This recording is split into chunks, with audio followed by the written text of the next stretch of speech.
presque tout le mois d'août. Il sombrait dans le sommeil en ne pensant à rien d'autre qu'à ce qu'il écrirait le lendemain matin. Il n'a rêvé que 2 ou 3 fois de Fallujah et des patios dans lesquels des sacs poubelles verts flottaient aux branches des palmiers. Comment était-il arrivé là? Et pourquoi y était-il encore? Cette histoire ne lui appartenait plus. Elle appartenait à Benji désormais. Ces 2 réalités avaient fini par s'éloigner l'une de l'autre, et tant mieux. Un jour, il avait vu une interview de Tim O'Brien sur YouTube. O'Brien parlait à propos de courage. Il expliquait que la fiction n'était pas la vérité, mais le chemin vers la vérité. Et Billy comprend aujourd'hui ce que ça signifie. Surtout lorsqu'on veut écrire sur la guerre. Et n'était-ce pas le sujet principal de son récit? Les baisers échangés dans l'épave de la Mercedes avec Robin Maguire, alias Ronnie Givens, n'étaient qu'une trêve. Le reste était avant tout un combat. Ce soir, maintenant que l'été est passé et que l'automne approche, il reste éveillé, troublé. Non pas à cause de la carabine dans le sac de golf. Il pense au boulot qu'il a accepté de faire avec cette arme. En règle générale, il ne s'intéresse qu'aux 2 éléments essentiels. Atteindre sa cible et décamper. Cette fois-ci, c'est différent, et pas uniquement parce que c'est la dernière fois qu'il a l'intention de supprimer une vie contre de l'argent. C'est différent parce que ça sent mauvais, comme l'haleine de Hof lorsqu'il a étreint Billy à l'improviste dans la voiture, maladroitement. Quelqu'un a contacté Hof, pense-t-il. Puis il comprend que non. Personne n'a contacté Hof, car Hof n'est personne. Il croit être quelqu'un avec ses immeubles, ses cinémas et sa Mustang rouge décapotable, mais ce n'est qu'un gros poisson dans une petite mare, et encore, pas si gros que ça. En revanche, il participe à un gros coup. Un tas de gens vont toucher de l'argent, parmi lesquels Hof lui-même. Il a déjà remboursé certaines de ses dettes et il semble croire que tout sera réglé une fois Joel Allen éliminé. Et puis, il y a Nick et les troupes qu'il a rameutées pour cette opération. C'est pas un peloton, mais presque. Ou peut-être que si. Nick lui cache peut-être des choses. Personne n'a contacté Hof. Quelqu'un a contacté Nick et lui a demandé de mettre Hof dans le coup. Billy se souvient d'avoir pensé la première fois qu'il a rencontré Hof au Sunspot Café que Nick et lui étaient associés.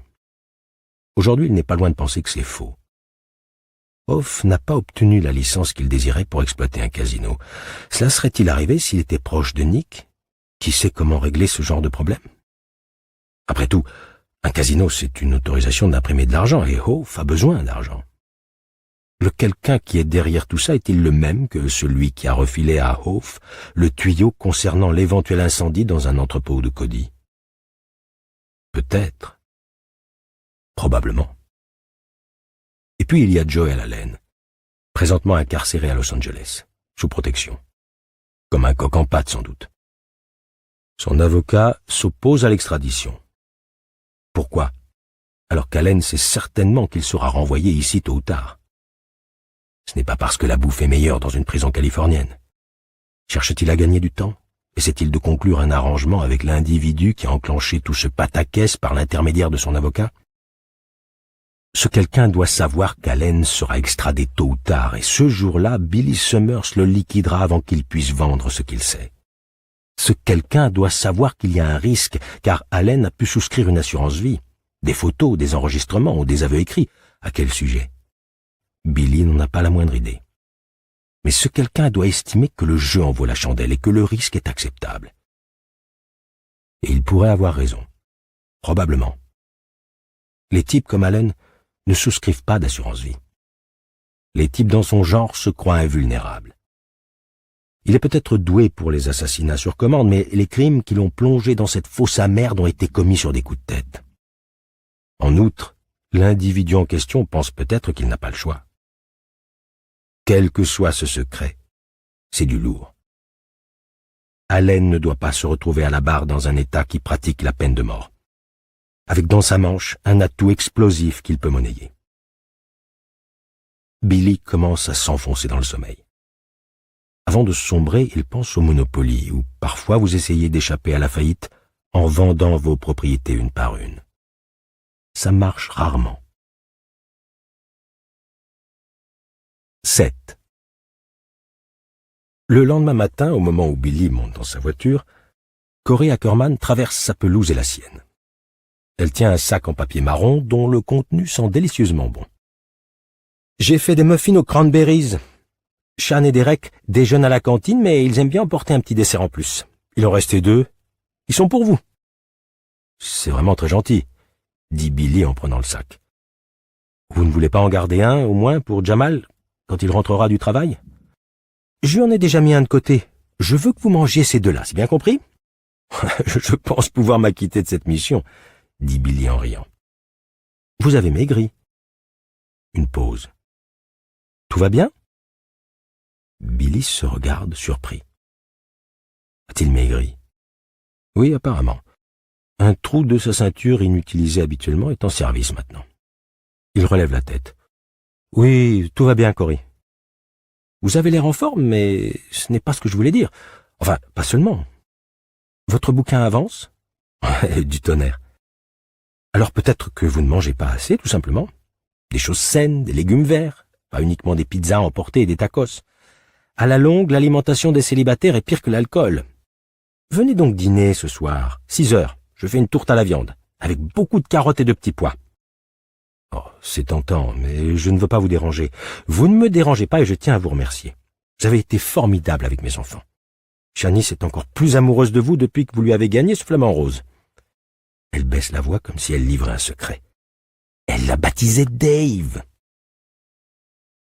En roulant vers le centre-ville, Billy pense à Shan qui a changé le nom du flamant rose. Et il est à la fois heureux et honteux, parce que ce nom est un mensonge. 8. Cet après-midi-là, il quitte la Gerrard Tower et parcourt quelques pâtés de maisons en direction de Pearson Street. Il s'arrête un court instant à l'entrée d'une ruelle où se trouvent 2 bennes à ordures. Il estime qu'elles feront l'affaire. Il effectue un demi-tour pour regagner le parking. Plus tard, en rentrant à Midwood, il s'arrête au Walmart, comme toujours depuis qu'il est installé ici, lui semble-t-il. Alors qu'il attend à la caisse avec son panier, il envisage une fois de plus de plaquer ce boulot et de disparaître. Seulement, Nick partirait à sa recherche, et pas uniquement pour obtenir le remboursement de la somme considérable déjà versée sur son compte. Billy est doué pour disparaître, mais Nick le traquerait sans relâche. Il commencerait par envoyer un gros bras pour interroger Bucky Hanson, et l'interrogatoire serait brutal, car Nick devinerait que si quelqu'un savait où se trouvait Billy Summers, c'était son contact à New York. Et Bucky risquait d'y laisser ses ongles, peut-être même la vie. Il ne méritait ni l'un ni l'autre. Par ailleurs, Nick enverrait ses gars très certainement Frankie Elvis et Paul Logan dans le quartier. Ils interrogeraient les Fazio et les Ragland, ainsi que Jamal et Corey, peut-être même les enfants. C'était peu probable, car des adultes qui s'adressent à des enfants attirent l'attention. Mais imaginez que ces 2 types puissent interroger Sean et Derek lui donne des hauts le cœur. Et puis, il y a 2 autres raisons. Il ne s'est jamais défilé, c'est la raison numéro 1. Et raison numéro 2, Joel Allen l'a bien cherché. C'est un méchant. « Monsieur, c'est à vous !» Billy est brutalement ramené à la file d'attente à la caisse du Walmart. « Pardon, je rêvassais. »« Ça m'arrive tout le temps, » confie la caissière. Il vide le contenu de son panier sur le tapis. Des capuchons pour club de golf ornés d'onomatopées du style POW et WHAM, un kit de nettoyage pour arme à feu, une série de cuillères en bois, un énorme nœud rouge portant l'inscription « Joyeux anniversaire » en lettres pailletées, un blouson frappé de la langue des Rolling Stones et une lunchbox pour enfants. En scannant ce dernier article, la caissière prend le temps de le regarder. Sailor Moon. Il y a une petite fille qui va être contente. Oui, Sean Ackerman adorerait cette boîte, songe Billy. Mais ce n'est pas pour elle, car nous ne vivons pas dans un monde idéal. 9. Ce soir-là, après le dîner chez les Ackerman, la tourte de Corey était un régal, il descend dans la salle de jeu au sous-sol. Et là, il sort la carabine du sac de golf. C'est une M24, comme il l'avait demandé, et elle semble en parfait état. Il la démonte et étale les pièces sur la table de ping-pong pour les nettoyer une par une. Il y en a plus d'une 50aine. Il trouve la lunette de visée dans une des poches latérales du sac. L'autre contient un chargeur de 5 balles. Sierra Match King, à pointe creuse avec arrière fuyant. Une seule suffira. 10. Il pénètre dans la Gerrard Tower le lendemain matin à 10h moins le quart, le sac de golf à l'épaule. Il a fait exprès d'arriver tard afin que la plupart des hamsters salariés soient déjà en train de tourner dans leur roue. Irv Dean, le vieil agent de sécurité, lève les yeux de son magazine, Motor Trend aujourd'hui, et lui adresse un large sourire. « Oh, on prévoit une petite escapade de golf, Dave? Les écrivains ont la belle vie. »« Très peu pour moi, » répond Billy. « Je trouve que c'est le sport le plus ennuyeux au monde. Ces clubs sont pour mon agent. » Il soulève le sac afin qu'Irv voie le gros nœud aux lettres brillantes, accroché sur la poche latérale qui contient maintenant un chargeur à la place de 2 douzaines de tis. « C'est rudement gentil de votre part. C'est pas donné comme cadeau. »« Il a beaucoup fait pour moi. »« Ouais, il paraît. Seulement M. Russo m'a pas l'air particulièrement taillé pour jouer au golf. » Irv tend les mains devant lui afin de symboliser l'énorme bedaine de Giorgio. Billy s'attendait à cette remarque. Oui, il serait sans doute foudroyé par une crise cardiaque au 3e trou s'il faisait le parcours à pied. Mais il possède une voiturette sur mesure. Il m'a raconté qu'il avait appris à jouer à la fac quand il était beaucoup plus mince. Et vous savez quoi? La seule fois où il a réussi à me convaincre de l'accompagner, il m'a impressionné quand je l'ai vu taper dans la balle.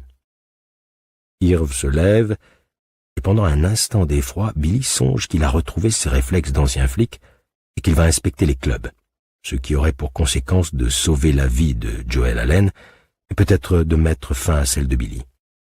Mais au lieu de cela, il se place de profil et plaque ses mains sur son postérieur assez conséquent lui aussi.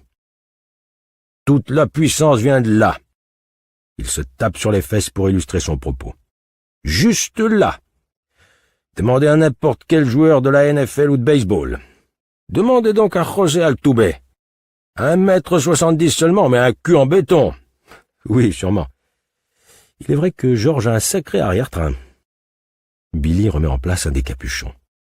Bonne journée, Irv. Vous de même. C'est quand son anniversaire? J'y enverrai une carte. La semaine prochaine, mais il se peut qu'il soit pas là, il est sur la côte ouest. Ah, les palmiers et les jolies filles en bikini autour de la piscine, dit Irv en regagnant sa place. Chouette. Vous finissez tard ce soir? Je sais pas, on verra comment ça se passe.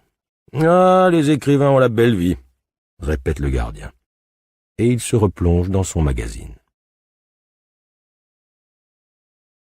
11.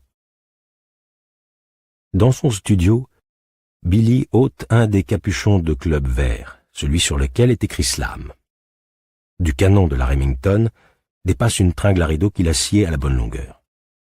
Au bout de la tringle, il a scotché le bout arrondi d'une cuillère en bois. Avec le capuchon vert par-dessus, ça ressemble à s'y méprendre à un club de golf. Il sort du sac le canon, la crosse et la culasse de la carabine.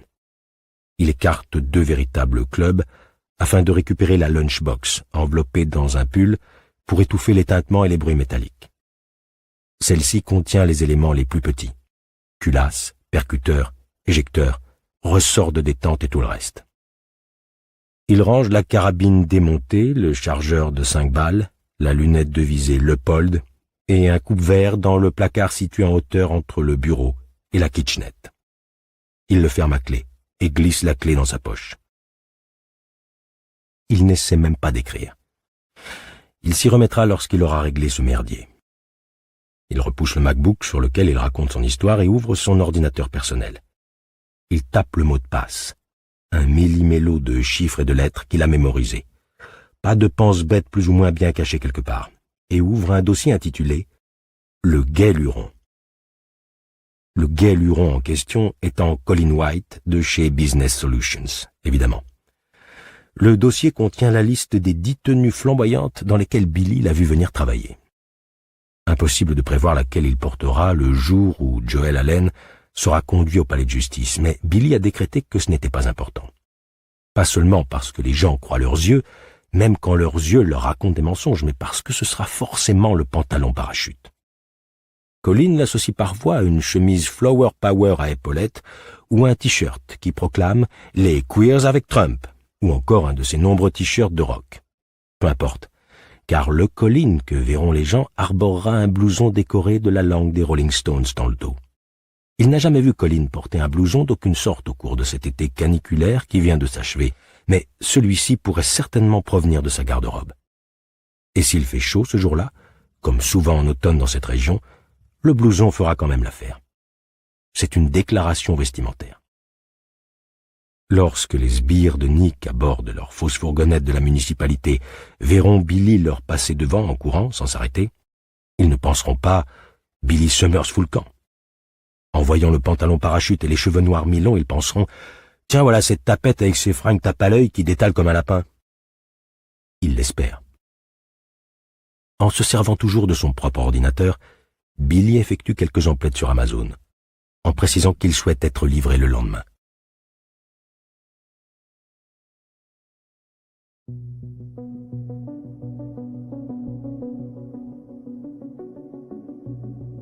Chapitre 9. 1.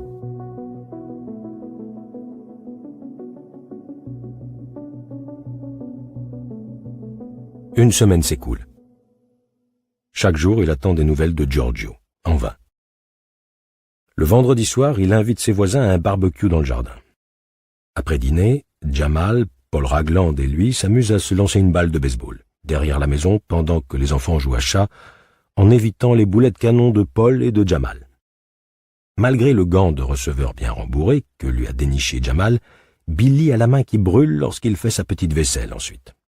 C'est à ce moment-là que son téléphone sonne. Il se dirige vers le portable de David Lockridge, mais ce n'est pas cet appareil qui sonne.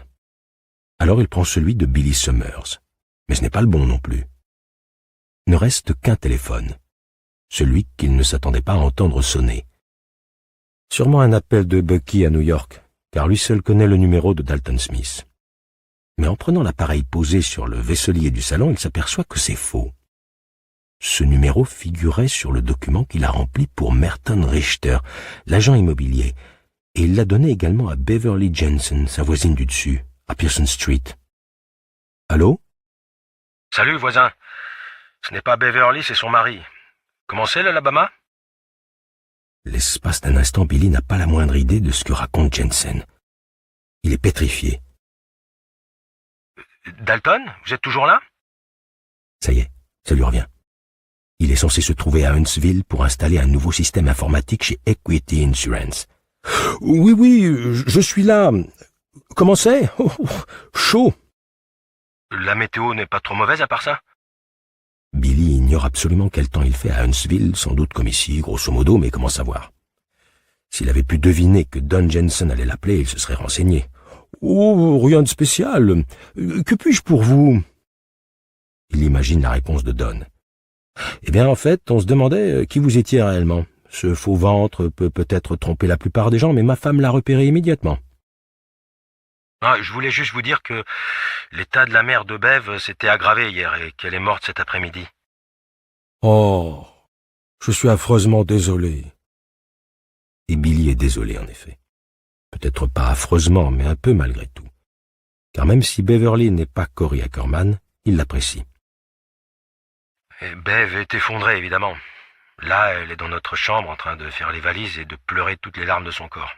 Tantôt l'un, tantôt l'autre. On prend l'avion pour Saint-Louis demain. Là-bas, on louera une bagnole pour se rendre dans un trou paumé baptisé Diggins. Il n'y a pas que l'enterrement, il y a un tas d'affaires à régler. Ça va prendre du temps. Soupir de Don. Tout ça, c'est des frais, mais la lecture du testament a lieu mardi et je me dis qu'il y aura peut-être un peu d'argent à la clé. C'est ce que laisse entendre le notaire, mais vous les connaissez. Ils sont évasifs, dit Billy. Oui, voilà, évasif. Bon, n'empêche, Annette était plutôt du genre économe et elle n'avait pas d'autres enfants. Ah! Bref, on risque de rester là-bas un bon moment, c'est pour ça que je vous appelle. Bev voudrait savoir si je peux glisser une clé de chez nous sous votre porte. Quand vous rentrerez de l'Alabama, ce serait très aimable de votre part de jeter un coup d'œil dans le frigo et d'arroser la plante araignée de Bev et aussi son impatience. Elle raffole de ces trucs-là. Figurez-vous qu'elle leur donne même des noms. Si vous restez absent plus d'une semaine, ça va poser un problème. On connaît pas beaucoup de gens dans le coin. Parce qu'il n'y a pas beaucoup de gens dans le coin, songe Billy. Il songe également, voilà qui est parfait. Plus que ça même. C'est un coup de chance extraordinaire. Il aura la maison de Pearson Street pour lui seul, à moins que les Jensen reviennent avant que Joel Allen quitte la Californie. Si vous pouvez pas... Je le ferai avec plaisir. Combien de temps pensez-vous être absent? Impossible à dire. Une semaine, peut-être 2. J'ai obtenu un congé au boulot. Sans solde, évidemment. Mais si un peu d'argent à la clé... Oui, bien sûr. De mieux en mieux. Pas de souci pour les plantes. Je pense être de retour bientôt, et pour un moment cette fois. Formidable. Bev m'a chargé de vous dire également que vous pouviez vous servir dans le frigo pour éviter le gâchis. Évidemment, le lait risque d'être caillé. J'ai connu ce problème. Bon voyage. Merci, Dalton. De rien, dit Billy. 2. Ce soir-là, couché dans son lit, les mains sous l'oreiller, Billy contemple le rectangle de lumière jaunâtre et brumeux au plafond projeté par le lampadaire installé devant chez les Fazio. Il oublie toujours de fermer les rideaux. Il se promet d'y penser, puis ça lui sort de la tête. Maintenant qu'il n'a plus rien à faire à part attendre, peut-être qu'il y pensera.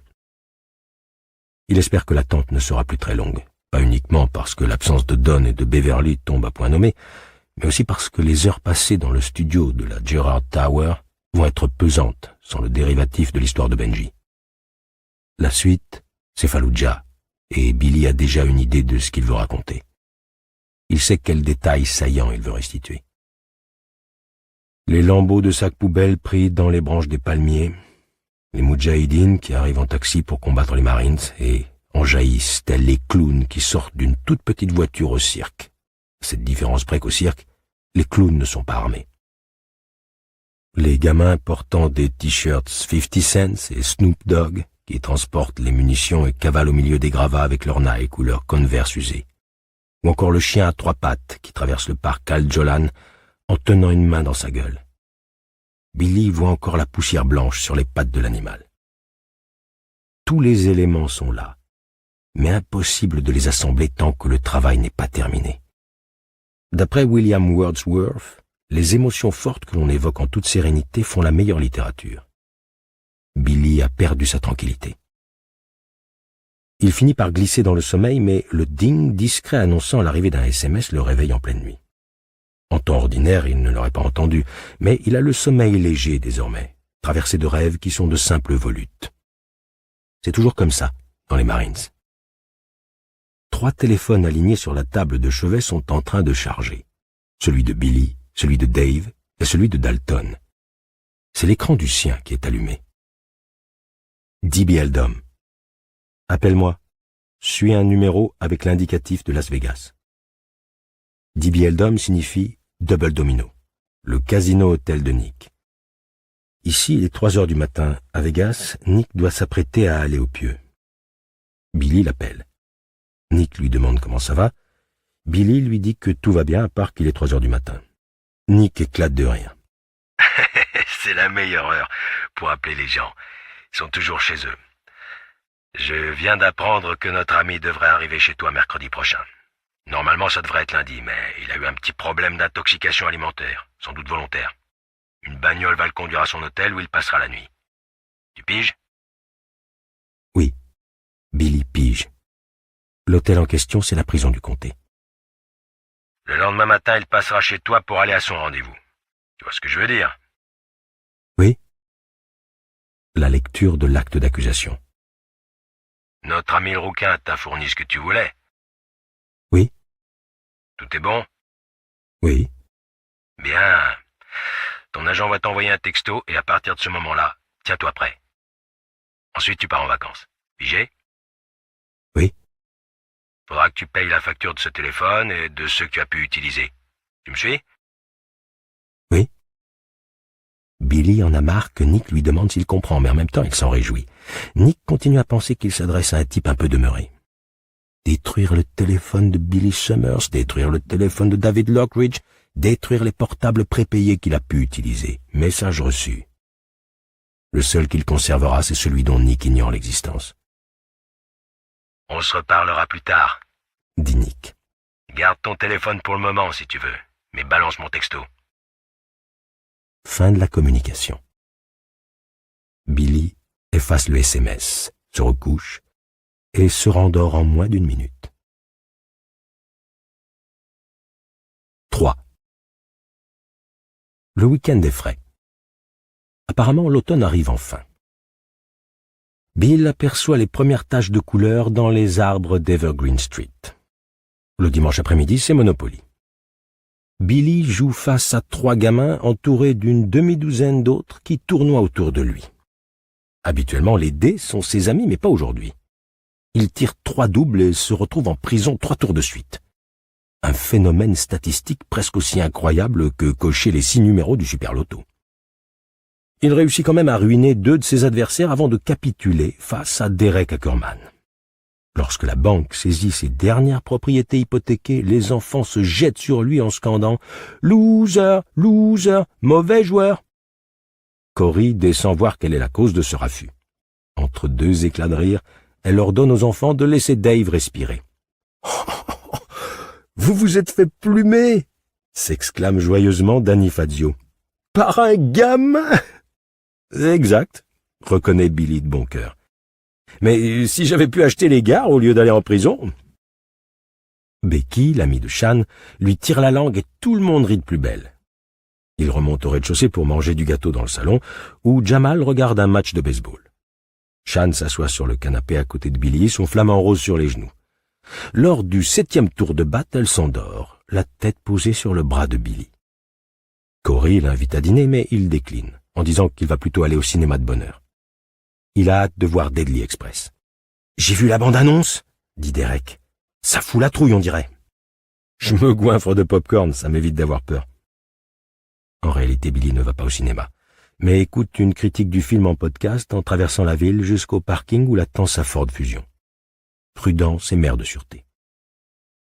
Au volant de la Ford, il se rend au 658 Pearson Street et range sa tenue de Dalton Smith dans le placard. Après quoi, il monte arroser la plante araignée et l'impatience de Bev Jensen. Si la plante araignée se porte à merveille, l'impatience est flétrie. « Et voilà, Daphné », dit Billy en lisant le nom inscrit sur la petite carte placée devant le pot. La plante araignée, quant à elle, se nomme Walter. Allez savoir pourquoi. Billy referme l'appartement à clé et quitte la maison coiffé d'une casquette de camionneur afin de masquer ses cheveux qui devraient être blonds. Et il porte des lunettes noires, bien qu'il fasse bientôt nuit. Il ramène la Ford au parking et reprend la Toyota pour rentrer à Midwood, où il regarde un peu la télé avant de se coucher. Il s'endort presque immédiatement. 4.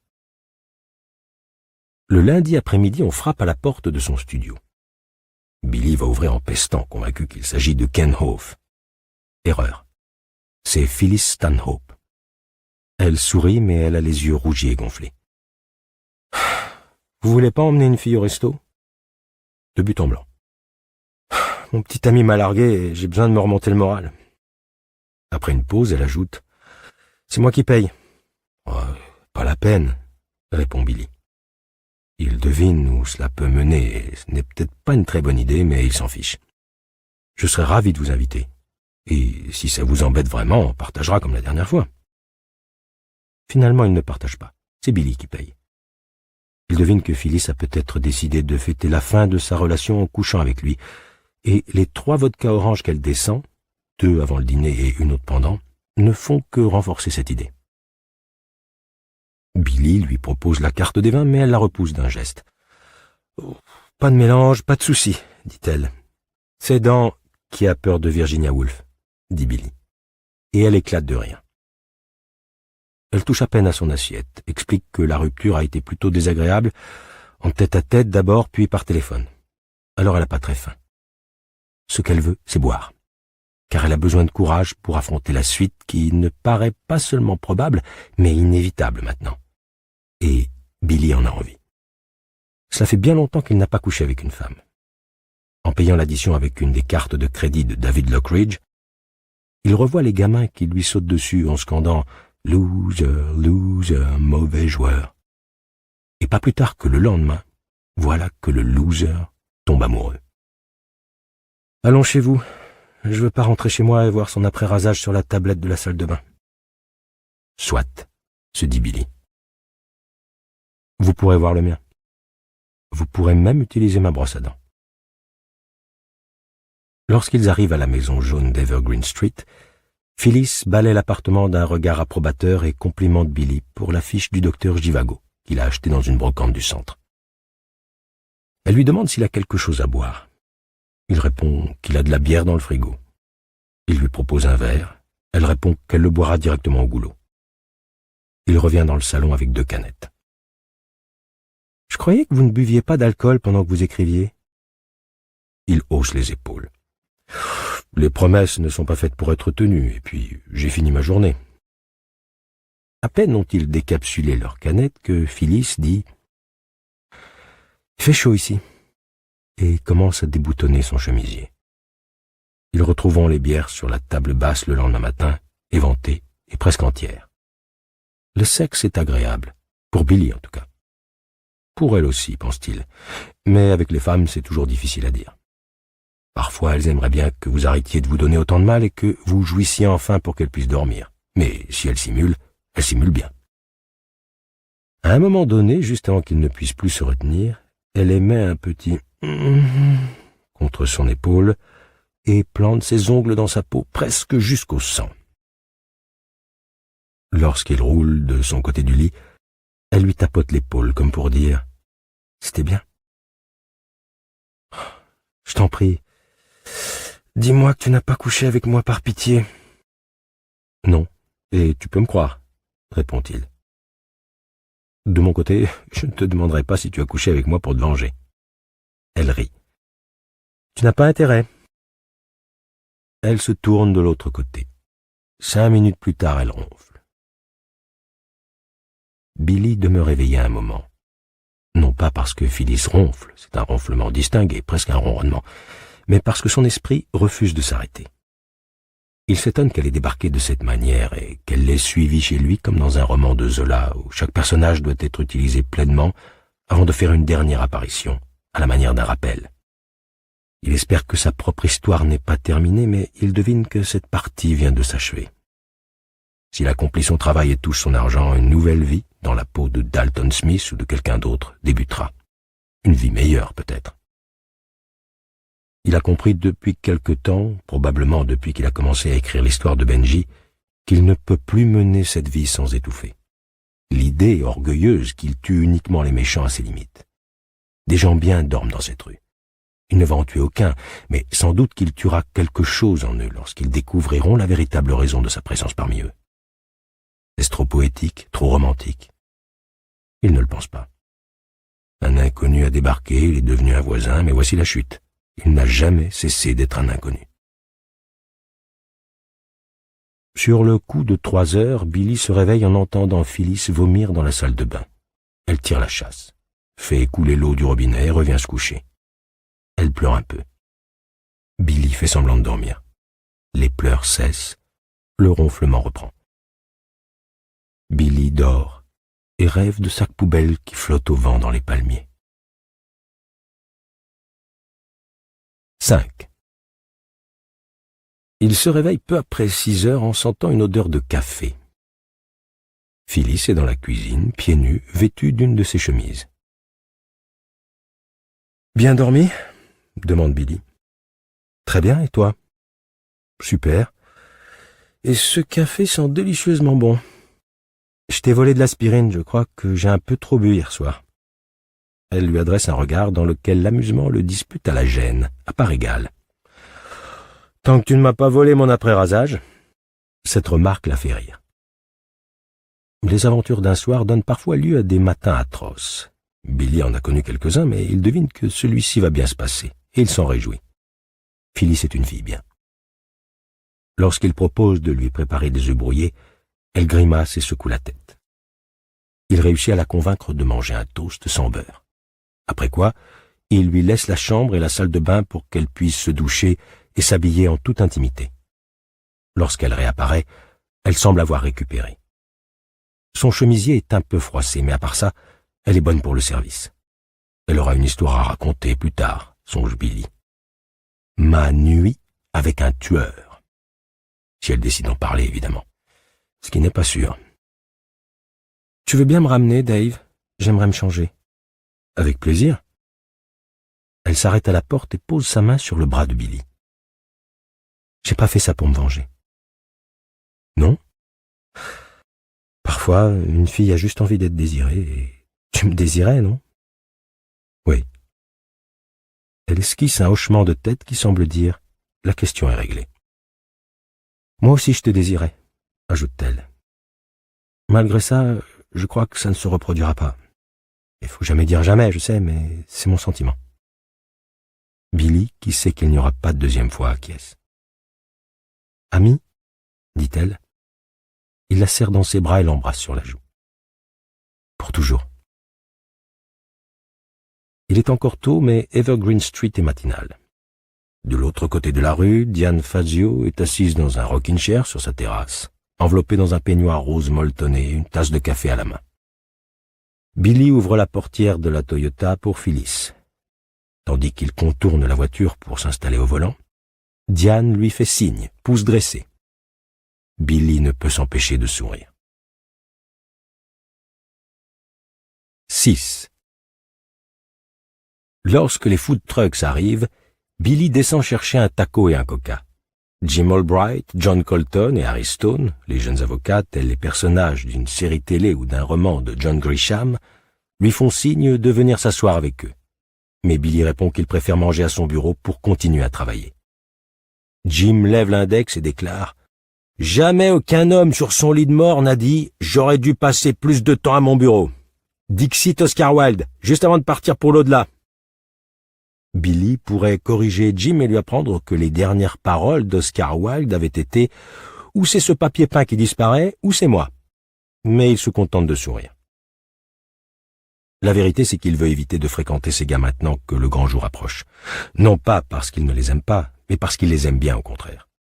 En outre, Phyllis semble avoir pris sa journée. Il espère qu'elle sera de congé mercredi et jeudi également, mais c'est sans doute trop demandé. Le téléphone de Dalton sonne juste au moment où il regagne son studio. C'est Don Jensen. « Salut Dolen, vous êtes rentré ?»« Oui. Comment va? Comment se portent Daffy et Waller ?»« On va très bien, tous les trois, et vous ?» Bourré apparemment, en jugé par son élocution, bien qu'il soit un peu plus de midi seulement. « Oh, je me suis jamais senti aussi bien. Et Baby aussi. Dis bonjour, Baby. » D'une voix lointaine mais parfaitement audible parce qu'elle hurle, Beverly dit « Hey, salut mon chou !» Elle éclate de rire. Elle a bu elle aussi. Ils ne semblent pas vraiment endeuillés ni l'un ni l'autre. « Baby vous passe le bonjour !» dit Don. Oui, j'ai entendu. « Dolen, mon pote... » Il baisse la voix. « On est riche. » Ah bon? L'avocat a lu le testament ce matin. La mère de Baby lui a tout légué. Les actions et les comptes en banque. Presque 200 000 $. Derrière lui, Baby applaudit. Et Billy ne peut s'empêcher de sourire. Peut-être que la tristesse reprendra le dessus lorsqu'elle aura dessoulé, mais pour le moment, ce couple qui habite dans un des quartiers les moins agréables de la ville se réjouit. Et Billy ne peut pas leur en vouloir. C'est formidable, Don, super. Combien de temps vous restez cette fois? C'est pour ça que je vous appelle, Dolen. Oh ben, un certain temps, sans doute. J'ai un nouveau contrat. Don ne le laisse pas terminer. Bien, très bien. Continuez à arroser Daffy et Waller, hein, parce que... Vous savez quoi? Quoi? Devinez. Oh, impossible. Allez, essayez, compadre. Vous allez à Disneyland? Don éclate d'un rire si sonore que Billy est obligé d'éloigner le téléphone de son oreille en grimaçant, sans cesser de sourire cependant. La chance a souri à des gens bien, et quelle que soit sa propre situation, il ne peut que s'en réjouir. Il se demande si Zola a déjà écrit une histoire dans cette veine. Sans doute pas. Dickens, en revanche... Presque, Dolène, presque. On part en croisière. Derrière lui, Beverly pousse des cris de joie. Vous allez rester absent pendant 1 mois, 6 semaines, parce que... À ce stade, Beverly s'empare du téléphone et, une fois de plus, Billy doit écarter le portable de son oreille pour épargner son tympan. Si vous n'êtes pas là, laissez-les crever. On en achètera d'autres. Toute une serre, même. Billy a le temps de lui présenter ses condoléances et de la féliciter en même temps, avant que Don reprenne la parole. Et dès notre retour, on déménage. Fini la vue imprenable sur ce putain de terrain vague. Attention, vieux, je critique pas votre appart. C'est là que Bévy a toujours voulu habiter. Plus maintenant! Braille Bev. J'arroserai Daphné et Walter, ne vous inquiétez pas. On vous paiera, monsieur l'informaticien gardien de plantes. On peut se le permettre. Ouh, c'est pas nécessaire, vous êtes de bons voisins. Vous aussi, Dolène, vous aussi. Vous savez ce qu'on était en train de boire? Du champagne, peut-être. Une fois de plus, Billy doit éloigner le téléphone. En plein dans le mille! N'en abusez pas et saluez Beverly de ma part, d'accord? Je suis triste pour sa mère, mais je me réjouis pour vous deux. Je lui dirai, promis. Ah, merci 1000 fois, mon pote. Après une pause, il semble presque dégrisé lorsqu'il ajoute 200 000 $. Vous vous rendez compte? Oh oui, dit Billy. Il coupe la communication et se renverse dans son fauteuil de bureau. Il va toucher beaucoup plus que 200 000 $ et pourtant, il se dit que les plus riches, ce sont Don et Beverly Jensen. Oui, monsieur, parfaitement. Ce sont eux les plus riches. Ça fait nunuche, mais c'est vrai. 7. Le lendemain matin, alors qu'il pénètre dans le parking situé au coin de la rue de la Gerrard Tower, le téléphone de David Lockridge lui annonce l'arrivée d'un texto. Il attend d'être garé au 3e niveau avant de le lire. Rousseau. Le chèque est parti. Billy en doute. Il n'est que 6h30 sur la côte ouest, mais il comprend que le chèque va bientôt partir. Autrement dit, Allen arrive, sans doute à bord d'un vol commercial menotté à un inspecteur du CRU ou à un flic de la police d'État, et c'est très bien. Il est temps de mettre la machine en marche, et les bouchées doubles. Il ouvre la portière arrière de sa voiture et récupère un sac en papier posé sur le siège. Il a tassé à l'intérieur le pantalon parachute et le blouson en soie orné de la langue des Stones. Le pantalon n'est pas doré, la couleur préférée de Colin White. Après un débat intérieur, Billy a estimé que ce serait un peu trop voyant. Celui qu'il a commandé sur Amazon est noir, avec des paillettes dorées. Colin l'adorerait. Il a préparé une histoire au cas où, même si c'était peu probable, il fallait s'attendre à tout, Irv lui demanderait pourquoi il vient travailler avec un sac de course. Mais le gardien est en pleine conversation avec plusieurs jolies filles de chez Business Solutions, et il se contente d'adresser un vague signe de la main à Billy alors que celui-ci se dirige vers les ascenseurs. Dans son studio, il ouvre le sac et cherche sous les vêtements la pancarte qu'il a achetée chez Staples, hors service. Entre 2 smileys à la mine triste. Un petit espace vierge dessous permet d'ajouter une brève explication. Billy se sert d'un feutre pour écrire « coupure d'eau », prière d'aller au 3 ou au 5. Il agite la pancarte pour faire sécher le feutre, puis la remet dans le sac. Il y ajoute la perruque de longs cheveux noirs et dépose le tout dans le placard. Assis à son bureau, il transfère le récit de Benji sur une clé USB. Cela étant fait, il utilise un programme suicide destiné à détruire tout ce que contient le MacBook Pro, qui va rester là. Il est couvert de ses empreintes comme tout le reste dans le studio. Et après tout le temps passé ici, Billy en oublierait forcément quelques-unes s'il essayait de tout essuyer, mais peu importe.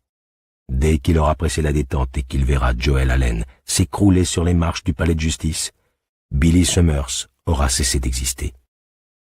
Quant à son ordi perso, il pourrait le tuer aussi, le laisser là et utiliser un des nouveaux Alltech bon marché qui se trouve dans Pearson Street.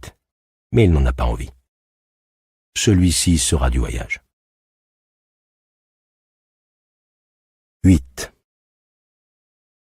1 heure plus tard, on frappe à la porte du studio. Billy va ouvrir, s'attendant une fois encore à voir Ken Hoff, victime de la pétoche, et une fois encore il se trompe. Ce coup-ci, c'est Dana Edison, un des gros bras que Nick a fait venir de Vegas. Il ne porte pas sa combinaison d'employé des travaux publics. Aujourd'hui, il est monsieur Passepartout, pantalon foncé et veste grise. C'est un homme de petite taille, à lunettes, et, de prime abord, vous pourriez penser qu'il travaille avec Phyllis Stanhope dans le cabinet comptable au bout du couloir. Mais en l'observant de plus près, vous pourrez découvrir, surtout si vous êtes un ex-marine, un tout autre personnage. « Salut mon vieux !» Edison s'exprime d'un ton policé. « Nick aimerait que je vous parle. Je peux entrer ?» Billy s'écarte. Dana Edison traverse en coup de vent le vestibule dans ses mocassins marrons impeccables et entre dans la petite salle de réunion qui sert de bureau à Billy et de poste d'observation. Edison se déplace avec une agilité pleine d'assurance.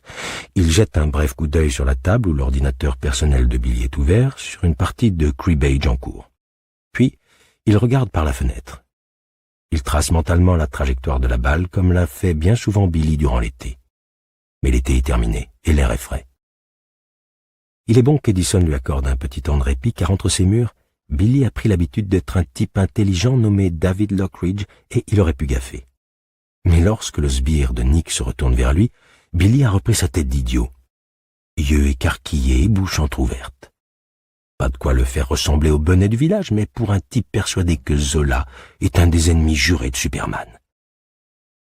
« Vous êtes Dana, c'est ça? On s'est vu chez Nick ?»« Ouais, et vous m'avez vu aussi avec Reggie en train de nous balader dans une camionnette de la ville. »« Ah oui, exact. Nick veut savoir si vous êtes prêt pour demain. » Bien sûr. Où est l'arme? Dana sourit, dévoilant des dents aussi petites et impeccables que le reste de sa personne. Peu importe. Mais elle est à portée de main, hein? Forcément. Vous avez un coupe-vert pour cette fenêtre? Question stupide, mais tant pis. Il est censé ne pas être très futé. Oui, bien sûr. Ne l'utilisez pas aujourd'hui. Le soleil va taper directement sur l'immeuble tout l'après-midi et quelqu'un pourrait repérer le trou. Je sais. Oui, je m'en doute. Nick dit que vous avez été sniper. Vous en avez buté pas mal à Fallujah, hein? C'était comment? Cool. Non, ce n'était pas cool. Et cette conversation ne l'est pas non plus. En ouvrant la porte à Edison, c'était comme s'il avait laissé entrer un petit nuage d'orage très dense. Nick voulait être certain que vous aviez bien compris le plan. J'ai bien compris. Edison joue son rôle de messager jusqu'au bout. Vous tirez. 5 secondes plus tard, 10 au maximum, une méga explosion se produira derrière ce café là-bas. Un flash spot. Oui, un flash spot. C'est Frankie qui s'en occupe. 5 secondes après, 10 au maximum, une autre explosion va se produire derrière le marchand de journaux papeterie au coin de la rue. Ça, c'est Polly Logan qui s'en charge. Les gens vont se précipiter. Vous ferez comme eux. Un employé de bureau qui veut savoir ce qui se passe et qui détale ensuite. Vous tournez au coin de la rue. La fourgonnette des travaux publics sera là. Reggie aura ouvert les portes arrière. Je serai au volant. Vous montez à bord et vous enfilez une combinaison le plus vite possible. C'est clair? Ça l'a toujours été. Billy n'a pas besoin d'un cours de rattrapage. Oui? Juste une chose, Dana. Quoi donc?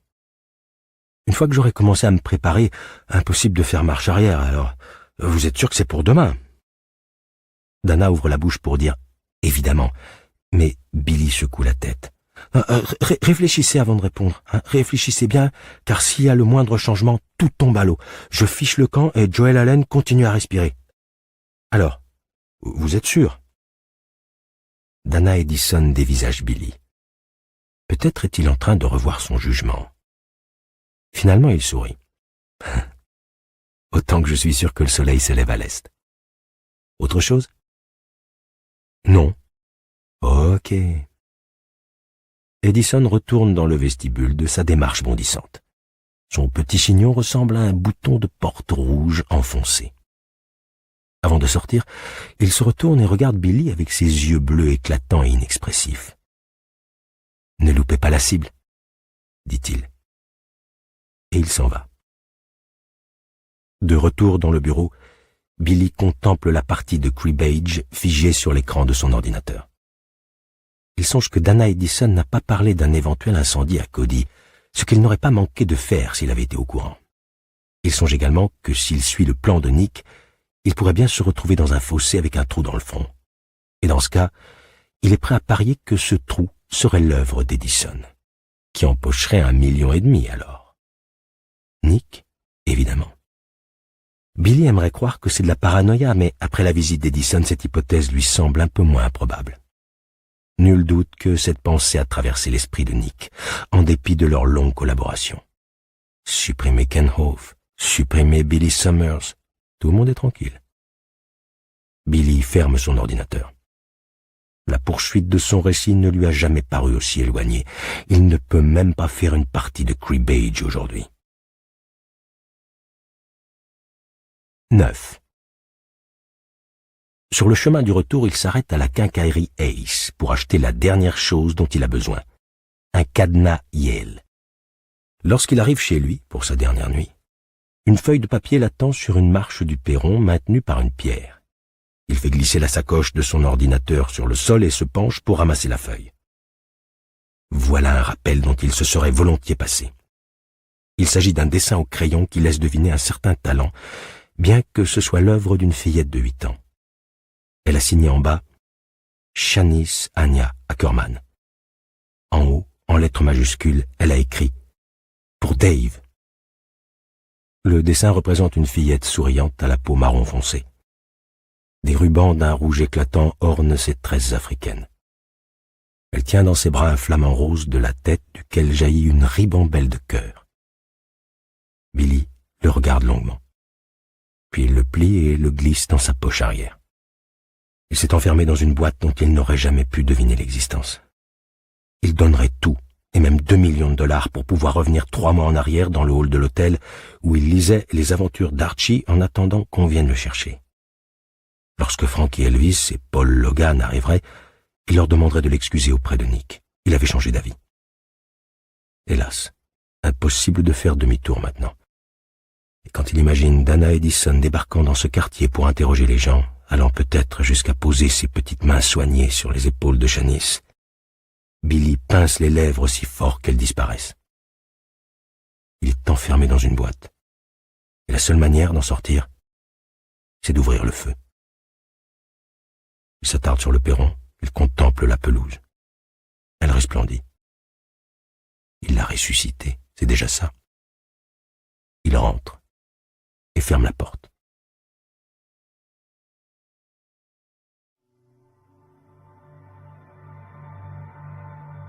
Chapitre 10. 1. Jeudi matin. Le jour J.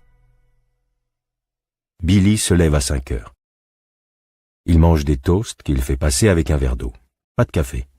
Aucune goutte de caféine sous aucune forme avant que le travail soit terminé.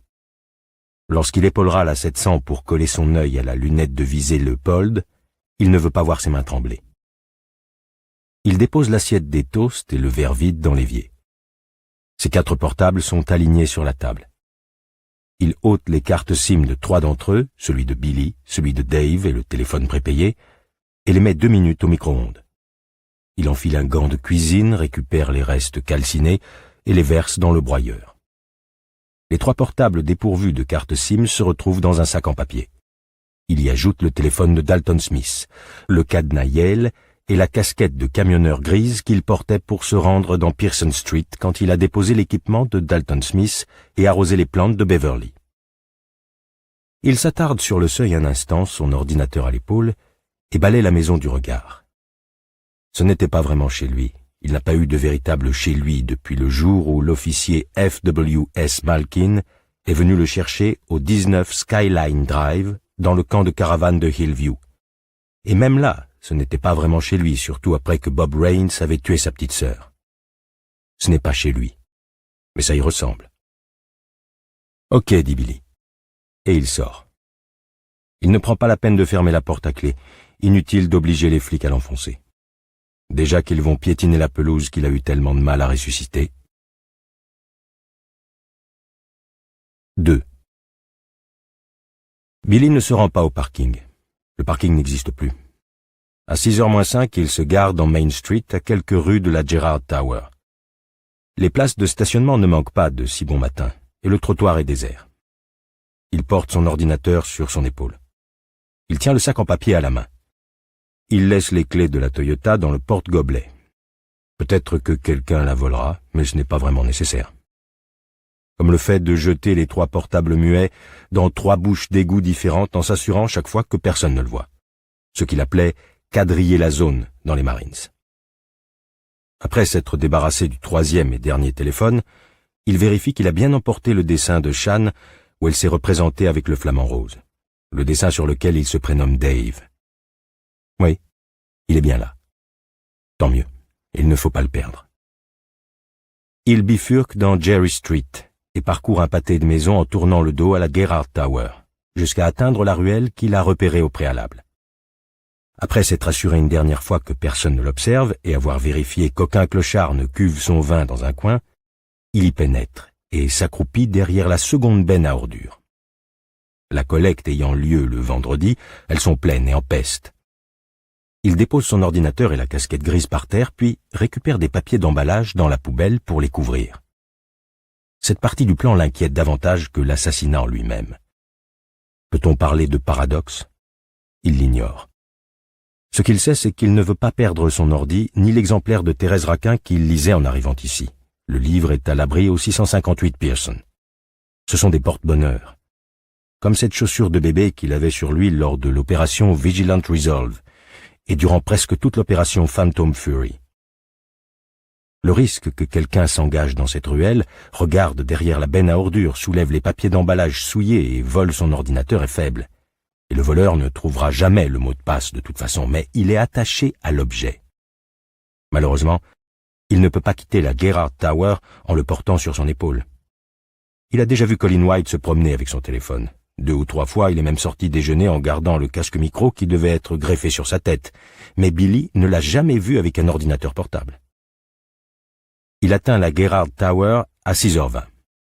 Cette rue, qui se termine en cul-de-sac devant le palais de justice, sera une ruche pleine d'abeilles ouvrières dans quelques heures, mais pour le moment, c'est un cimetière. Il ne voit qu'une femme à l'air encore endormie qui accroche le menu du petit déjeuner à la devanture du Sunspot Café. Il se demande si le flashpot est déjà installé juste derrière, puis chasse cette pensée. Les flashpots ne sont pas son problème. Pas plus que cet incendie que lui a promis Ken Hoff à Cody. Billy pressera la détente, quoi qu'il en soit. C'est son boulot. Et maintenant qu'il a brûlé tous ses ponts, il est décidé. Il n'a pas le choix. Irv Dean, le gardien, n'est pas à son poste. Et il n'y sera pas avant 7h, voire 7h30. Mais un des 2 agents d'entretien de l'immeuble passe la cireuse dans le hall. Il lève les yeux vers Billy au moment où celui-ci s'approche du lecteur de badge pour enregistrer son arrivée, comme un gentil garçon. « Bonjour Tommy », dit-il en se dirigeant vers les ascenseurs. « Qu'est-ce que vous faites ici de si bonne heure, Dave? Dieu lui-même n'est pas encore levé. »« J'ai un travail à rendre, » répond Billy. « Je serai sûrement encore là quand Dieu ira se coucher. » Cette remarque fait rire Tommy. « Alors à l'attaque !»« J'y vais de ce pas, » dit Billy. 3. Il emporte les 2 sacs en papier dans les toilettes pour hommes du 4e étage. Il fourre sa panoplie de Colin White sans oublier la perruque de longs cheveux noirs, l'élément le plus important peut-être, dans la poubelle près des lavabos, et les recouvre de serviettes en papier. La pancarte et le cadenas se retrouvent sur la porte. La clé finit dans sa poche avec le téléphone de Dalton et la clé USB Benji Compson. Alors qu'il regagne son studio, une pensée angoissante le saisit. Pendant le trajet, il s'est déconcentré à plusieurs reprises en pensant au dessin de Shan, au lieu de rester focalisé sur les préparatifs de ce matin. A-t-il jeté le téléphone de Dalton Smith dans une des bouches d'égout à la place d'un des 3 autres? Perspective si affreuse qu'il se persuade que c'est exactement ce qu'il a fait, et que s'il glisse la main dans sa poche, il trouvera le téléphone de Billy ou le téléphone de Dave, ou bien le téléphone prépayé inutile. Dans ce cas, il pourra le remplacer. Ses cartes de crédit au nom de Dalton Smith sont encore valides. Mais si par malheur Don ou Beverly Jensen l'appellent un jour ou 2 avant que FedEx puisse lui livrer un nouvel appareil au 658 Pearson, ils se demanderont pourquoi il ne répond pas. Ça n'aura peut-être aucune importance, mais peut-être que si. De bons voisins, reconnaissants, pourraient même appeler la police pour leur demander d'aller jeter un coup d'œil dans son appartement afin de s'assurer qu'il va bien. Sa main se referme sur le téléphone dans sa poche et, pendant un instant, il n'ose pas le sortir. Comme un type qui a joué à la roulette et a peur de regarder sur quelle couleur s'est arrêtée la petite bille. Le pire, plus grave que les contraintes matérielles, plus grave même que le danger potentiel, c'est de se dire qu'il a fait preuve de négligence. Il a laissé ses pensées dériver vers cette vie qui est maintenant derrière lui. Enfin, il sort le téléphone de sa poche et pousse un soupir de soulagement. C'est bien celui de Dalton. Il a évité une grave erreur. Il ne peut pas se permettre d'en commettre une autre. Le destin ne pardonne pas. 4. 7h moins le quart. Billy se connecte sur le site du journal local avec le téléphone de Dalton Smith et se sert de la carte de crédit du même pour accéder aux infos payantes. La une concerne les futures élections des gouverneurs. Mais en bas de la page, sous la pliure, s'il s'agissait d'un journal à l'ancienne en papier, un gros titre indique « Allen devant le tribunal pour être inculpé du meurtre de Houghton ». L'article débute ainsi. Après avoir tenté de s'opposer à son extradition, Joel Allen va enfin se présenter devant le tribunal pour la première journée de son procès.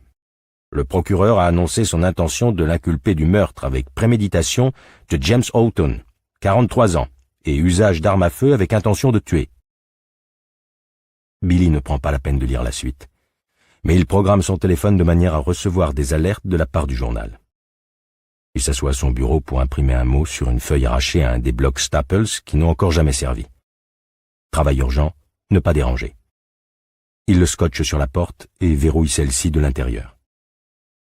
Il récupère les pièces de la Remington 700 dans le placard et les dispose sur sa table de travail.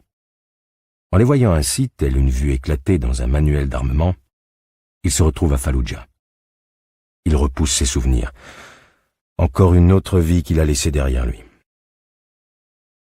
Plus d'erreur, dit-il à voix haute, et il entreprend d'assembler la carabine. Canon, culasse, extracteur, éjecteur et tout le reste. Ses mains s'agitent avec dextérité, presque toutes seules. Il songe brièvement à ce poème d'Henry Reed, celui qui commence par « Aujourd'hui, nous avons le nom des éléments. Hier, nous avions le nettoyage quotidien. » Ça aussi, il le repousse dans un coin. Ce matin, il ne veut plus penser au dessin des petites filles, ni à la poésie. Plus tard, peut-être. Et peut-être que plus tard, il se remettra à écrire également. Pour l'instant, il doit garder l'esprit rivé sur sa mission et les yeux fixés sur la récompense. Et peu importe qu'il se désintéresse de la récompense désormais. La lunette vient en dernier. Et une fois de plus, il utilise l'appli de réglage pour s'assurer qu'elle est toujours exacte. Il actionne la culasse 3 fois, ajoute une goutte d'huile et recommence. Précaution inutile, étant donné qu'il a l'intention de tirer une seule fois. Mais il fait ce qu'on lui a appris. Pour finir, il introduit le chargeur et fait monter la balle fatale dans la chambre. Il dépose la carabine avec précaution, mais sans vénération, plus maintenant, sur la table. À l'aide d'un bout de ficelle et d'un feutre, il trace un cercle de 5 cm de diamètre sur la vitre. Il la quadrille de ruban adhésif et s'y attaque en utilisant le diamant. Son téléphone émet un faible tintement pendant qu'il effectue plusieurs tours avec le coupe-vert, mais Billy ne s'interrompt pas. L'opération lui prend un certain temps car la vitre est épaisse, mais finalement le cercle de verre se détache aussi nettement qu'un bouchon qu'on extrait d'une bouteille. Une bouffée de brise matinale entre par le trou. En consultant son téléphone, il découvre qu'il a reçu une alerte du journal par SMS. Un entrepôt est en feu à Cody, plusieurs compagnies de pompiers sont sur place. En effet, en regardant par la fenêtre, il voit s'élever une colonne de fumée noire au loin. Il ignore d'où Ken Hofe tenait cette information, mais il avait mis dans le mille. Il est maintenant 7h30, et Billy est aussi près qu'il peut l'être, aussi près que nécessaire, espère-t-il.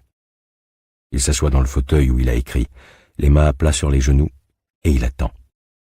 Comme il avait attendu à Fallujah, sur une hauteur de l'autre côté du fleuve, en face du café Internet tenu par l'arabe qui avait mouchardé les sous-traitants de Blackwater et provoqué un carnage.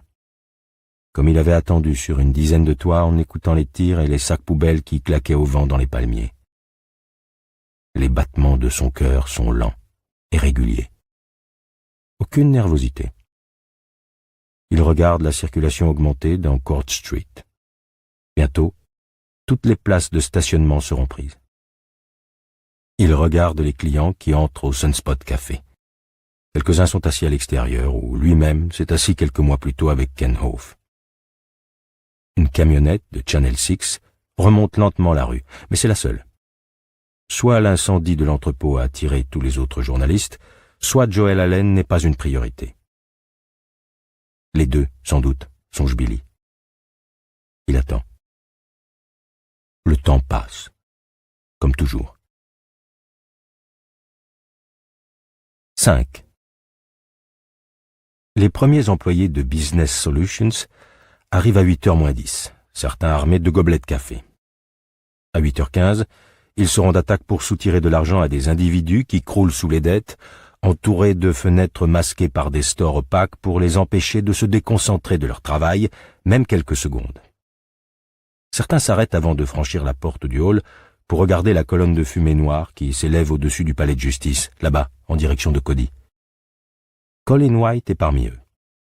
Pas de gobelet de café pour lui, mais une canette de Red Bull. Aujourd'hui, il porte un pantalon à pattes d'éléphant tie-dye et un t-shirt orange flamboyant. Rien à voir avec la tenue que Billy a cachée, mais dans la confusion, cela devrait passer inaperçu. D'autres personnes arrivent, mais très peu entrent dans cet immeuble sous-occupé. La plupart se dirigent vers le palais de justice. À 8h30, Jim Albright et John Colton descendent Court Street et traversent le parvis. Tous deux transportent un gros attaché-case. Derrière eux marche Phyllis Stanhope. Son épais manteau écarlate sort de son placard d'hibernation pour la première fois. Billy songe au petit chaperon rouge. Il est assailli par la vision fugitive mais très nette de Phyllis le toisant et l'encourageant à aller plus loin en elle, pendant qu'il caresse ses mamelons avec ses pouces. Il chasse ce souvenir. Il y a 12 personnes au 4e étage, sans compter Billy. 5 dans le cabinet d'avocat et 7 dans le cabinet comptable. Les avocats entendront peut-être la détonation ou pas, mais Billy mise sur le fait qu'ils l'entendront en même temps que l'explosion du premier flash spot. S'ensuivra une courte hésitation pendant laquelle ils se regarderont en se demandant « C'était quoi, ça ?» Puis ils se précipiteront dans les bureaux du cabinet comptable de l'autre côté du couloir, car leurs fenêtres donnent sur Court Street. À ce moment-là, le second flash spot aura explosé. Agglutinés devant les fenêtres pour regarder dehors, ils essaieront de comprendre ce qui s'est passé et ce qu'ils doivent faire, descendre ou rester là. Des opinions divergentes s'exprimeront.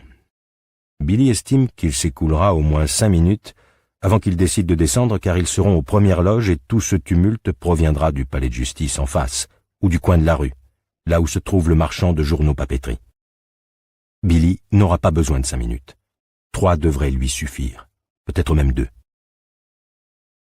Son téléphone lui annonce une nouvelle alerte. L'incendie de l'entrepôt s'est propagé à un entrepôt voisin et des brigades de pompiers ont été appelées en renfort. La route 64 reste fermée au moins jusqu'à midi. Les automobilistes sont invités à utiliser la 47A. À 9h-5, une nouvelle alerte annonce que l'incendie est maintenant maîtrisé. On ne signale aucune victime pour le moment. Billy est assis devant la fenêtre, la Remington sur les genoux. Le ciel est parfaitement clair. La pluie que redoutait Nick n'est pas au rendez-vous. Le vent n'est qu'une douce brise rafraîchissante. L'équipe de Channel 6 est en place, prête à filmer pour les infos de midi, alors où est la vedette du show? Billy s'attendait à voir arriver Allen à bord d'un véhicule du shérif plutôt que dans le car des détenus à 9h précises pour être escorté dans une salle de détention jusqu'à ce que le juge soit prêt à l'entendre. Mais il est déjà 9h05 et pas le moindre véhicule en provenance de la prison dans Holland Street. 9h10 et toujours rien. Les clients du Sunspot s'en vont. Bientôt la gérante, plus réveillée que ce matin, retirera l'ardoise du petit déjeuner pour la remplacer par celle des plats du jour. 9h15. La fumée qui s'élève derrière le palais de justice semble se dissiper. Billy commence à se demander s'il n'y a pas un hic. À 9h20, il en est convaincu. Allen est peut-être malade, ou bien il s'est arrangé pour tomber malade. Quelqu'un l'a peut-être agressé en prison. Il est peut-être à l'infirmerie, voire mort. Peut-être a-t-il simulé une crise de folie afin de faire reporter l'inculpation. Peut-être est-il réellement devenu fou. Enfin, à 9h30, alors que Billy envisage diverses solutions de repli, démonter la carabine sera la première étape dans tous les cas de figure, Un SUV noir portant la mention « Shérif du comté » sur le côté s'engage dans Court Street. Des lumières bleues tournoient sur le toit et à l'intérieur de la calandre. La petite équipe de Channel 6 qui somnolait s'anime soudain. Une femme vêtue d'une robe courte du même rouge que le manteau de Phyllis descend de la camionnette. Elle tient un micro dans une main et un petit miroir dans l'autre pour vérifier son apparence. Le miroir renvoie l'éclat du soleil matinal en direction de Billy, obligé de tourner la tête pour ne pas être aveuglé. Deux policiers munis de talkie-walkie sortent du palais de justice et descendent les marches au trot tandis que le SUV s'arrête le long du trottoir. La portière avant s'ouvre, côté passager, et un homme corpulent en costume marron, coiffé d'un Stetson ridiculement large, apparaît. Un policier en uniforme descend du côté du conducteur. L'équipe de télé filme. La journaliste s'approche de l'homme corpulent, sans doute le shérif du comté. Personne d'autre n'oserait porter un pareil Stetson. Les agents de sécurité du tribunal s'interposent aussitôt, mais l'homme fait signe à la femme d'avancer. Elle lui pose une question et lui tend le micro pour recueillir sa réponse. Billy en devine la teneur. « Nous savons gérer ce genre d'individus dangereux. Justice sera rendue. Votez pour moi en novembre prochain. » La journaliste a sa déclaration. Elle recule d'un pas, satisfaite. L'homme corpulent se tourne vers le SUV. La portière arrière s'ouvre et un autre policier en uniforme apparaît. Un colosse. Billy plaque la Remington contre son torse, canon vers le ciel. Il observe et il attend. Le conducteur rejoint le colosse. Tous deux se tournent vers l'arrière du SUV et Joel Allen fait son apparition. Parce que c'est le jour de l'acte d'accusation et qu'il n'y a pas de juré à impressionner, il porte la combinaison orange des détenus. Ses mains sont menottées devant lui. La journaliste tente de lui poser une question, sans doute quelque chose de pertinent du style « C'est vous l'assassin ?» Mais cette fois, l'homme au Stetson la repousse. Allen sourit à la femme et lui dit quelques mots. Billy n'a pas besoin de la lunette pour voir tout ça. Le flic monstrueux prend Allen par le coude et l'entraîne vers les marches du palais de justice. Ils commencent à les gravir. Billy introduit le canon de la Remington dans le trou de la fenêtre. Il cale le sabot de crosse au creux de son épaule et appuie ses coudes sur ses genoux, légèrement écartés. Pour ce genre de tir, il n'a pas besoin d'un autre support. Il colle son œil à la lunette et la scène qui se déroule en bas lui saute au visage. Il voit les plis de chair sur la nuque du colosse rougi par le soleil. Il voit le porte-clés qui se balance à la ceinture du flic gigantesque. Il voit l'épi de cheveux châtains clairs qui se dresse à l'arrière du crâne d'Allen. C'est là qu'il va tirer, à travers cet épi, dans la cervelle qui se trouve juste derrière. Là où se cache le secret soigneusement gardé par Allen, celui qu'il espérait transformer en carte, vous êtes libéré de prison. Cette fois-ci, l'image qui surgit dans son esprit est celle des enfants se jetant tous sur lui le jour où Derek l'a battu, la dernière fois qu'ils ont joué au Monopoly. Il l'écarte. Maintenant, il n'y a plus que lui et Allen. Ils sont seuls au monde. Tout se résume à cela. Billy inspire lentement, retient sa respiration et tire. 6. La puissance du projectile arrache Allen à la poigne du policier qui le tient par le coude. Projeté vers l'avant, bras tendus devant lui, il s'écroule sur les marches. La partie frontale de son crâne l'a précédé. Le shérif corpulent court se mettre à l'abri en perdant son chapeau de cow-boy ridicule.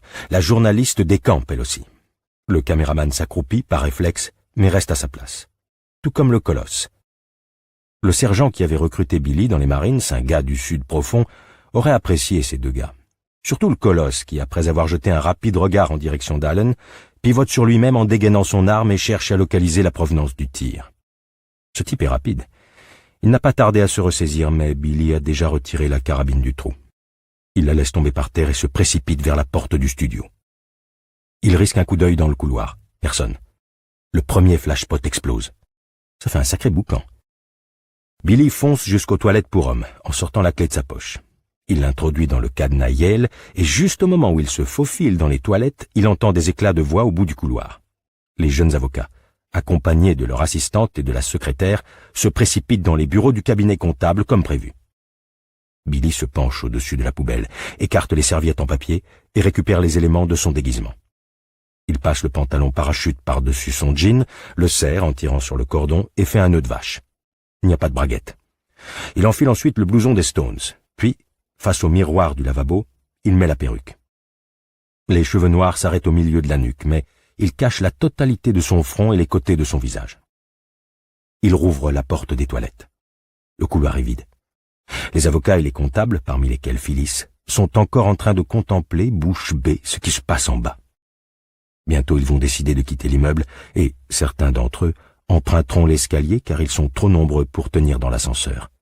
Mais pas tout de suite. Billy sort des toilettes et s'engage dans l'escalier. Un brouhaha lui parvient d'en bas, mais entre les 3e et 2e étages, il n'y a personne. Les occupants de ces étages ont encore le nez collé aux fenêtres. Contrairement à ceux du premier, entièrement alloués à Business Solutions, car outre les stores opaques, ils ne disposent pas de la vue panoramique qu'offrent les fenêtres des étages supérieurs. De fait, Billy les entend dévaler l'escalier en jacassant.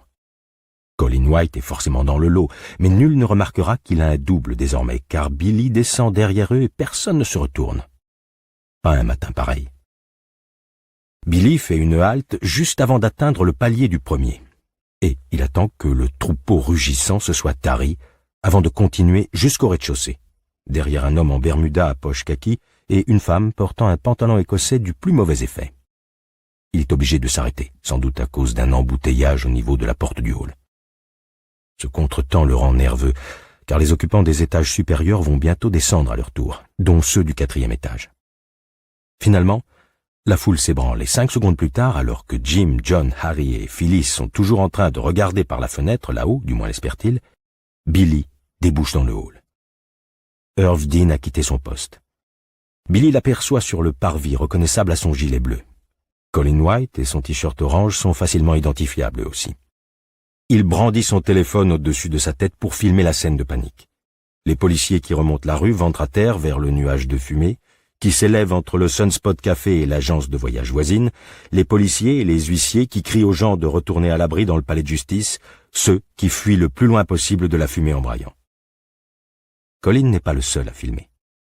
D'autres personnes apparemment convaincues que leurs iPhones les rendent invulnérables en font autant. Mais elles sont une minorité, constate Billy en émergeant sur le parvis.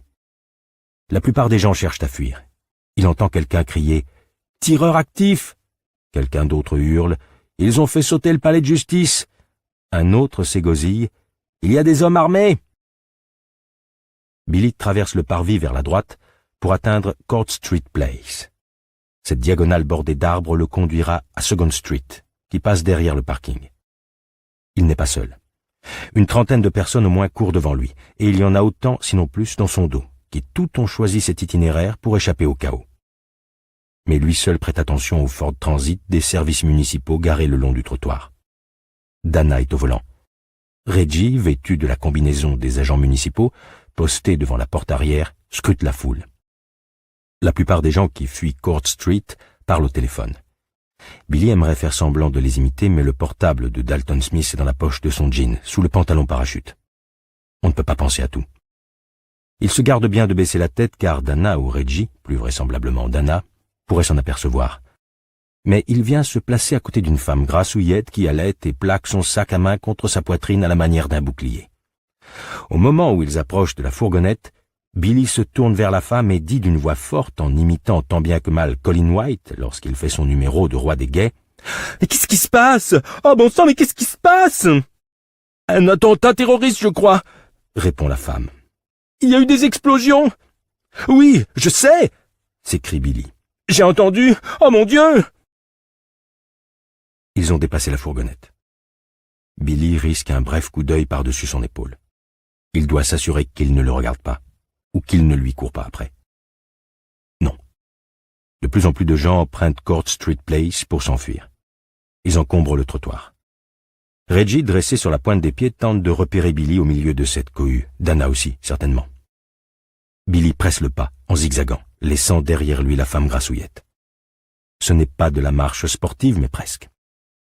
Il bifurque à gauche dans Second Street, à gauche encore dans Laurel, puis à droite dans Yancey. L'exode est derrière lui maintenant. Un jeune type l'agrippe par l'épaule. Il veut savoir ce qui se passe, nom de Dieu.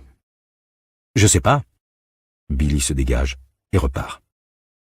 Derrière lui, les sirènes s'élèvent dans les airs. 7. Son ordinateur a disparu. Billy arrache les papiers d'emballage, maintenant maculés de projections de cuisine chinoise provenant de la benne à ordures qui déborde. Et il ne voit que des pavés. Son esprit le projette aussitôt vers Fallujah et la chaussure de bébé. Il entend Taco dire « Prends-en bien soin, mon pote ».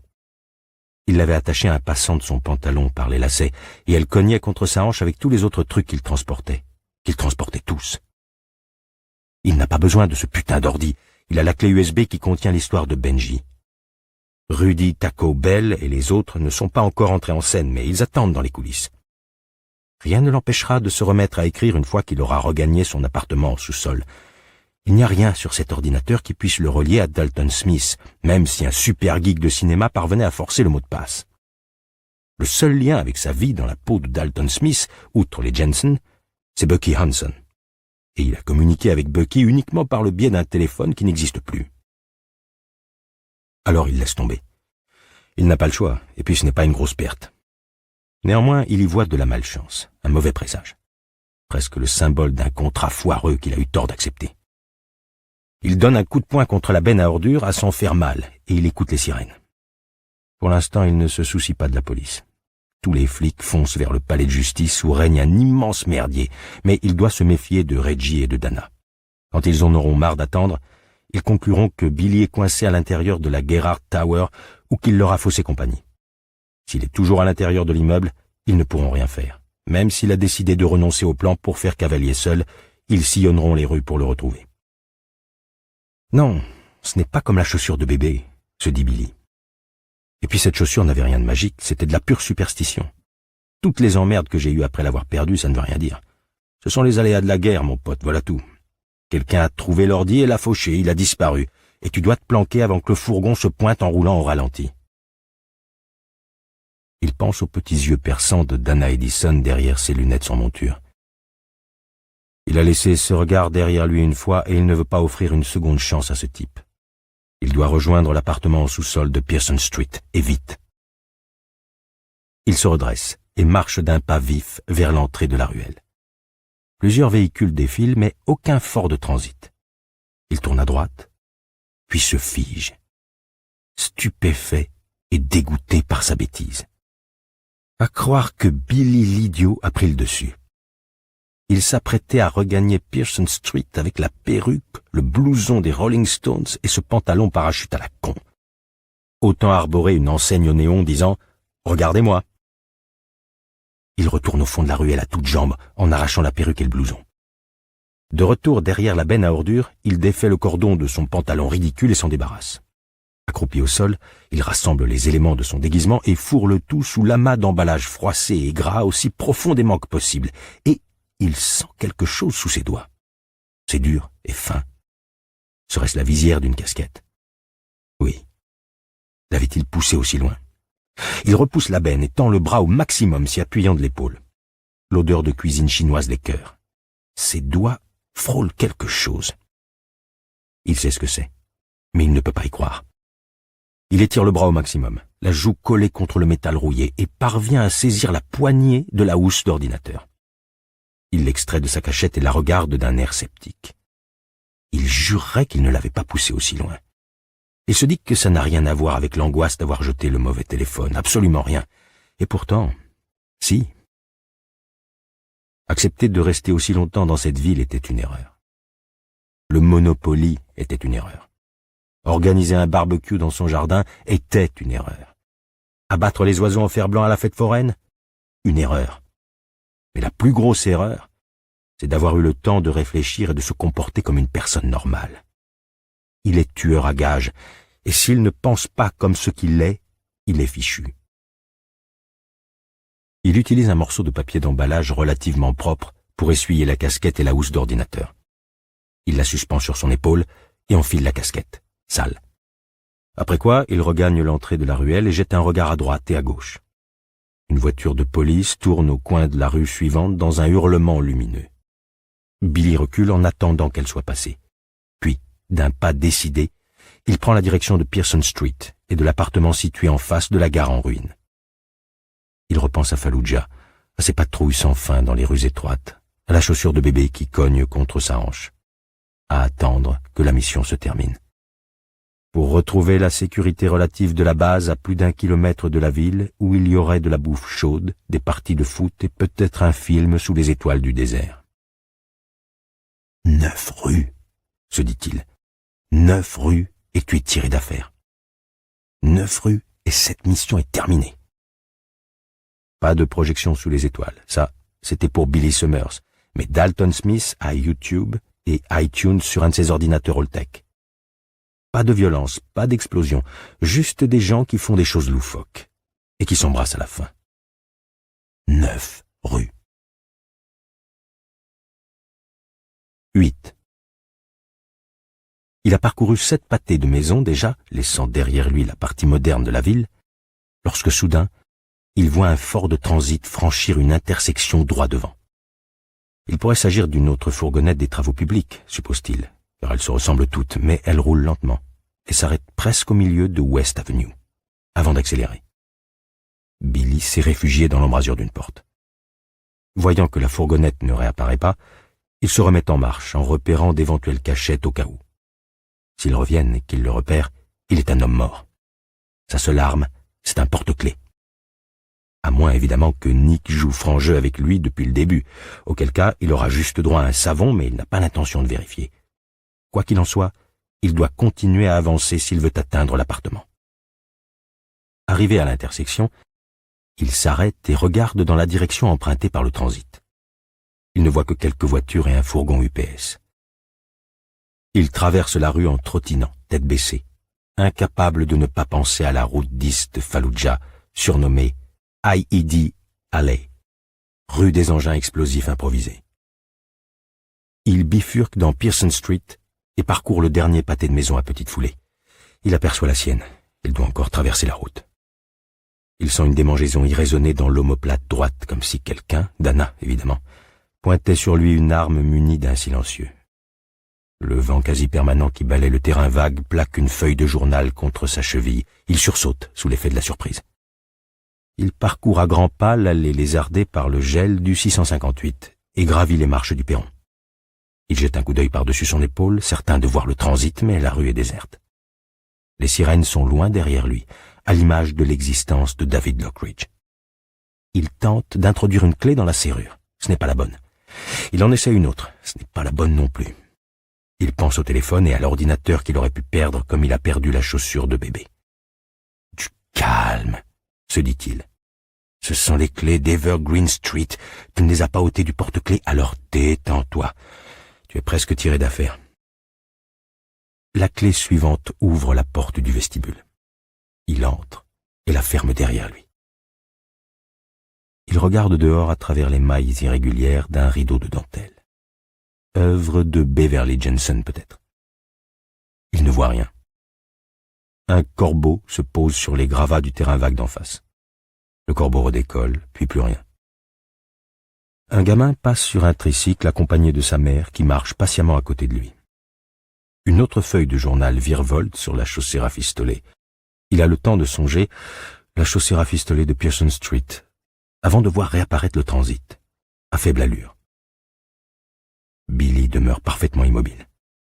Il voit à travers le rideau, mais Reggie, assis sur le siège du passager, ne peut pas voir à l'intérieur. En revanche, il pourrait percevoir un mouvement derrière la dentelle. Billy se dit que ça n'échapperait pas à l'autre. Le transit passe. Billy s'attend à voir ses feux stop s'allumer. Mais non. Il continue et disparaît. Billy n'est pas certain d'être en sécurité, mais il croit que oui. Il l'espère. Il descend et ouvre la porte de l'appartement. Ce n'est pas vraiment un chez lui, juste une cachette, mais, pour le moment, ça lui suffit.